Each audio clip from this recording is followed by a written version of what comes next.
이 말씀은 예수님이 십자가 지시기 바로 전이었습니다. 제자들과 이제 만찬을 하고 있을 때 우리가 보통 마지막 식사의 자리라고 하면 보통 어떤 마음이 들까요?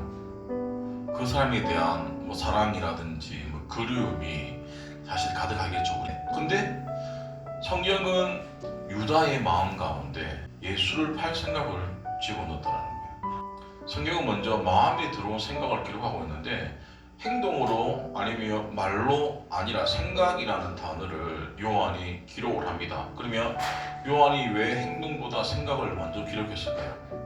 왜냐하면 하나님은 겉이 아니라 외모가 아니라 사람의 중심을 먼저 보시기 때문에 그 언급을 한 것입니다. 그래서 영적인 전쟁은 눈에 보이는 전쟁이 전혀 아니에요.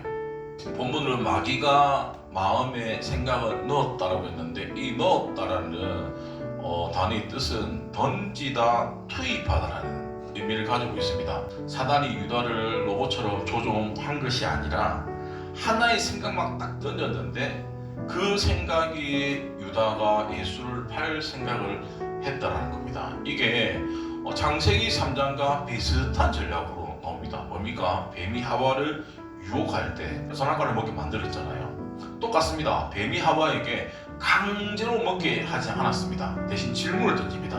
참으로 하나님이 먹지 말라고 하시느냐라고 질문합니다. 근데 사단은 세 가지의 전략으로 우리를 유혹하고 시험에 빠뜨리는데 첫 번째, 말씀을 의심하게 만들어요. 정령 죽는다라고 했는데 하와는 뭐라고 합니까? 죽을 까 하노라.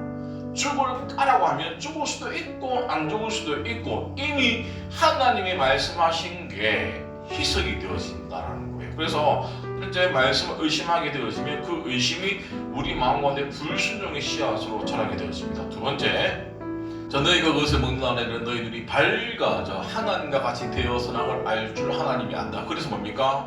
뱀이 먹으라고 합니까? 먹지 말라고 합니까? 먹으라고 얘기하는 거예요. 뭐냐고 하면 우리 자아를 계속 건드리는 거예요. 너가 이거 먹으면 하나님처럼 될 거야. 그래서 너가 먹지 않은 것들 네가 하나님처럼 되지 못하기 때문에 계속 긁어요. 그러면 뭡니까? 오기로 확 먹어버린다는 거예요. 유다도 마찬가지입니다.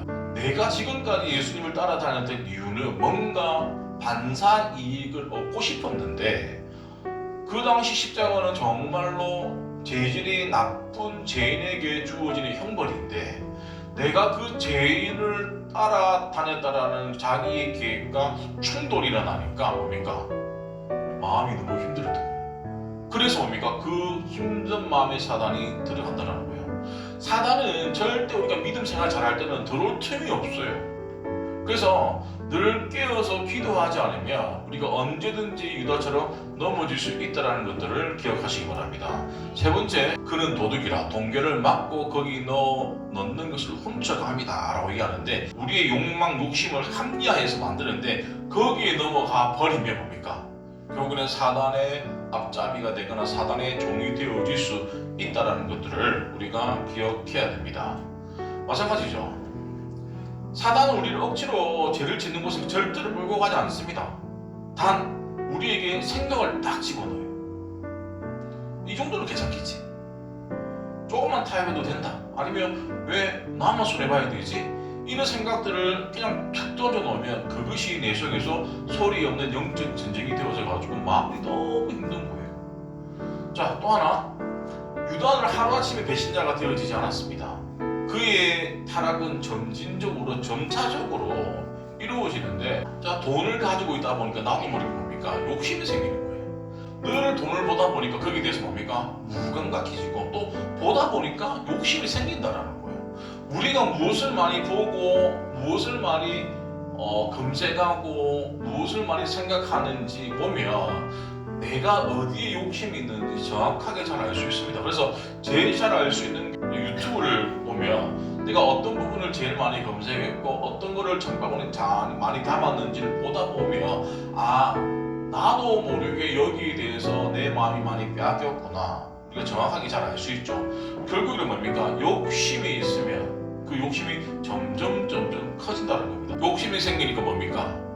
사단은 마음으로 우리를 공격한다는 거예요. 그랬을 때 어떤 일이 일어나냐? 사탄이 들어가게 됐습니다. 반드시. 욕심이 없고 마음이 흔들리지 않으면 사단이 들어올 일이 없어요. 근데 우리 생각이 말씀이 아닌 다른 곳에 자꾸 꽂혀 있다라고 하면 그것들이 어느 순간 내 마음이 점점 커지게 되어지고, 커지다 보면 사단이 들어와가지고 뭡니까? 행동으로 반응하게 만들죠. 내가 입을 맞추는 사람이 예수니까 잡아가라는 거예요. 그러니까 결국에는 내가 욕심이 생겨서 사단이 마음을 우리를 부정적으로 만들고, 그것이 틈이 생겨서 사단이 들어오고 나서 나중에는 행동으로까지 연결되어지지, 앞에 과정이 하나도 없이 행동으로 옮기는 사람은 없습니다. 사실 결국에는 우리 작은 욕심이, 이 욕심은 나의 편함이겠죠. 나의 이익이겠죠. 이 욕심이 생각을 붙들게 되어지고, 이 생각이 결국에는 행동으로 옮길 수밖에 없다는 것들을 오늘 이 유다의 사건을 통해서 정확하게 잘 알 수 있습니다. 근데 이 구조를 야고보서도 똑같이 말씀하고 있어요. 욕심이 생기면 반드시 뭘 낳습니까? 죄가 생겨요. 죄가 생기면, 죄가 장성하면 뭡니까? 사망을 낳는 것처럼 우리의 작은 욕심이, 그것이 내 마음의 생각으로 들어오고 그것이 행동으로 이루어졌을 때 결국에는 뭡니까? 사망에 이를 수 있다는 겁니다. 자, 여기서 욕심이 잉태한 점, 이 말은 씨앗이 자란다는 얘기겠죠. 씨앗은 크기가 어떻습니까? 되게 작아요. 이 작은 씨앗이지만 뿌리를 내리고 그리고 자라기 시작하면 원래 씨앗보다는 훨씬 더 많이 열매를 자라잖아요. 특히 뭐 나무 같은 경우도 마찬가지잖아요. 뭐냐고 하면 우리 마음속에 뭔가 부정적인 씨앗이 있다라고 하면 빨리 빼버려야지. 그걸 그냥 내버려 두면 나도 모르게 우리 인간관계 가운데 억울하거나 화가 나거나 뭐 물질이든 아니면 내가 인정받지 못한 거에 대한 상처들이 이렇게 내버려 두면 시간이 지나고 나면 나도 모르게 점점 자라는 거예요.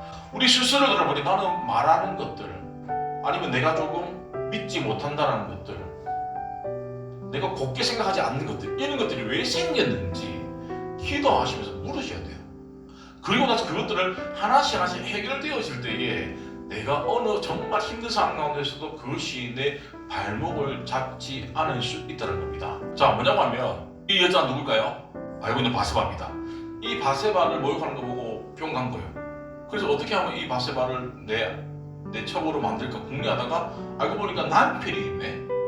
결국은 뭡니까? 남편을 전장에서 죽여버리잖아요. 그러니까 죽을 수밖에 없는 상황을 만들어버리잖아요. 뭐냐고 하면 내 욕심이 결국에는 점점 자라서 살인까지 이룰 수 있다는 거예요. 또 볼까요? 우리 여호수아가 전쟁을 하고 나서, 여리고서 전쟁하고 나서 아무것도 취하지 말라고 했는데 뭡니까? 아간이 보고 욕심이 나니까 숨겨난 거예요. 결국은 뭡니까? 그 숨겨놨던 것 때문에, 욕심이 생겨서 숨겨놨던 것 때문에 뭡니까? 다 죽임을 당하잖아요. 결국에는 뭐냐고 하면 우리가 보는 데서부터, 생각하는 데부터 우리의 씨앗이, 제 씨앗이 시작이 되어진다. 그래서 모든 죄는 생각에서 시작이 되어진다는 것들을 기억하셔야 됩니다. 사단은 우리를 환경보다 어떤 여건을 만드는 게 아니라 마음을 먼저 계속 공격을 하게 됩니다. 그래서 성경에서 모든 생각을 사로잡아 그리스도께 복종하라고 말씀하고 있죠. 내가 한 모든 생각이 마음다 그리스도께 복종할 수 있는 생각을 해야 된다. 그래서 뭡니까? 묵상을 게을리하시면 안 됩니다. 특별히 성숙한 성도는 매일매일 말씀 묵상을 통해서 내가 말씀 가운데 뭡니까? 견인함을, 인도함을 받으셨을 때에 우리가 성장할 수 있지, 그냥 말씀만 읽고 예배만 드린다라고 해서 절대 성장을 하지는 않습니다. 그래서 우리가 모든 생각을 사로잡아 그리스도께 복종하게 하셔야 됩니다. 또 하나, 근데 가장 충격적인 게 뭐냐면 유다는 예수님을 몰랐던 사람도 아니고 3년 동안에 먹고 자고 예수님과 공생애를 함께 했던 사람이었어요. 누구보다도 예수님에 대해서 잘 알 거라고 생각합니다. 그 중에 또 특별히 돈을 맡았다라고 하면 그만큼 믿을 수 있는 사람에게 돈을 맡기겠죠.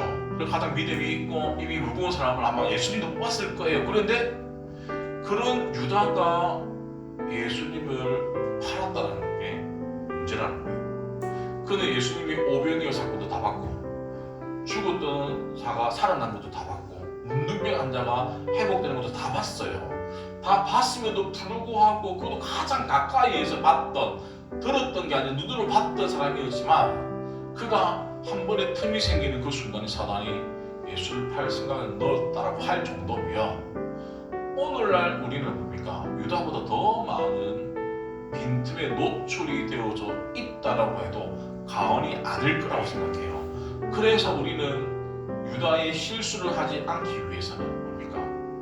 더 깨어서 기도하셔야 됩니다. 그래서 교회 안에도 영적인 전쟁이 계속 일어나고 있다는 거예요. 근데 사단은 교회라고 해서 예외가 아니라는 거예요. 예수님의 제자도 넘어뜨렸는데 하물며 일개 우리 성도는 더 많이 위험에 노출되어져 있죠. 그동안 이 지키라는 것은 성을 지키는 사람이 경계하는 뜻인데, 성을 지키는 사람이 적군이 오면 성문을 닫아야 되는데 성문을 열어놓는 것 똑같아요. 전쟁할 때 성문을 열어놓으면 절대 이길 수가 없는 것처럼 내 마음을 지키지 않으면 뭐다? 위험에 노출되어 줄 수 있다. 그것이 곧 내가 하나님과 멀어질 수밖에 없는 그 계기가 되어줄 수 있다는 말씀을 기억하시면서 고린도후서 10장 5절 말씀, 모든 생각을 사로잡아 그리스도께 뭐해라? 복종케 하는 성도들이 다 되시기를 축원드립니다. 반면에 유다의 그런 모습이 있었음에도 불구하고 예수님은 어떻게 반응하시는지는 제가 다음 주 연결해서 말씀을 함께 나누도록 하겠습니다.